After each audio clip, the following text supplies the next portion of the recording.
સુરત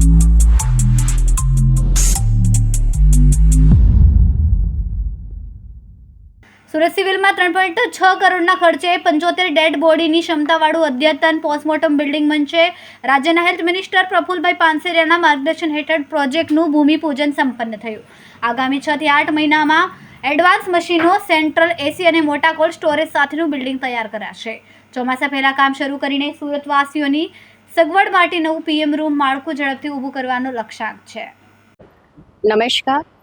આજે સુરત સિવિલ ખાતે આપણા માનનીય હેલ્થ મિનિસ્ટર શ્રી પ્રફુલભાઈ પાનસેરિયા સાહેબજીએ જે 21 દિવસ પહેલાં સુરત સિવિલની મુલાકાત કરી હતી, એમાં એના માર્ગદર્શનના ભાગરૂપે એવું નક્કી થયું હતું કે એક પોસ્ટમોર્ટમ રૂમ બહુ જ સારી વ્યવસ્થા સાથેનો, જેમાં વધારે બોડી આવી શકે એવો એક પોસ્ટમોર્ટમ રૂમ જોઈએ.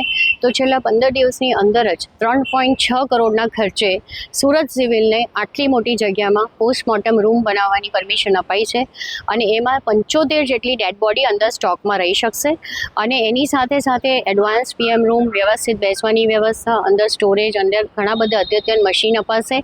અને અમારી સાથે અત્યારે ડીન ડૉક્ટર જયેશ બ્રહ્મભટ્ટ સાહેબ, અમારા આરએમઓ ડૉક્ટર કેતન નાયક, નર્સિંગ એસોસિએશનના વાઇસ પ્રેસિડેન્ટ ઇકબાલ ગડીવાલા તથા હેડ ઓફ ડિપાર્ટમેન્ટ ફોરેન્સિક વિભાગના ડૉક્ટર ચંદ્રેશ ટેલર બી જોડાયા હતા અને સમગ્ર સ્ટાફ સાથે અમે આ પૂજા કરી હતી.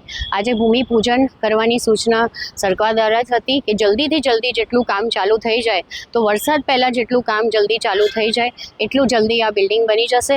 ટાર્ગેટ એવો છે કે 6 થી 8 મહિનામાં આ બિલ્ડિંગ બની જાય, જેથી કરીને આપણા સુરતના વાસીઓને, સુરતના લોકોને તકલીફ ના પડે અને એક પોસ્ટમોર્ટમ રૂમ મોટી વ્યવસ્થા હોય તો બધાને એક કમ્ફર્ટ બી રહે અને સારી રીતે ડેડ બોડીઝ બી રિસ્પેક્ટફુલી રહી શકે. ખાસ કરીને કઈ વ્યવસ્થા હશે? એમાં વ્યવસ્થામાં ખાસ મેઇન જે કહેવાય કે બોડી વધારે મૂકવાની, 75 જેટલી બોડી મૂકી શકશું. ઘણા બધા સ્ટોરેજ યુનિટ આવશે, ઘણી બધી જગ્યાએ એક સાથે પોસ્ટમોર્ટમ થઈ શકશે. પ્લસ અંદર સ્ટોરેજ રૂમ અને એ બીજી બધી કોલ્ડ સ્ટોરેજ ને પ્રોપર એસી સાથેનું હશે, મોકળું હશે, વ્યવસ્થિત બધાને સ્પેસ મળશે. તો આ રીતની એક વિશાળ રીતે પોસ્ટમોર્ટમ રૂમ બનાવવાનો છે અને ખાસી મોટી જગ્યામાં છે, એટલે તમે જોઈ શકો છો. કેમેરામેન સેનલ વિરાણી સાથે વિશાલ છેટા, માનવ પ્રભા ન્યૂઝ, સુરત. અમારા વિડીયોની નવી અપડેટ મેળવવા માટે સબસ્ક્રાઇબ કરો માનવ પ્રભા ન્યૂઝ ચેનલને. બેલ આઇકન ક્લિક કરો લેટેસ્ટ વિડીયો સૌથી પહેલા મેળવવા માટે.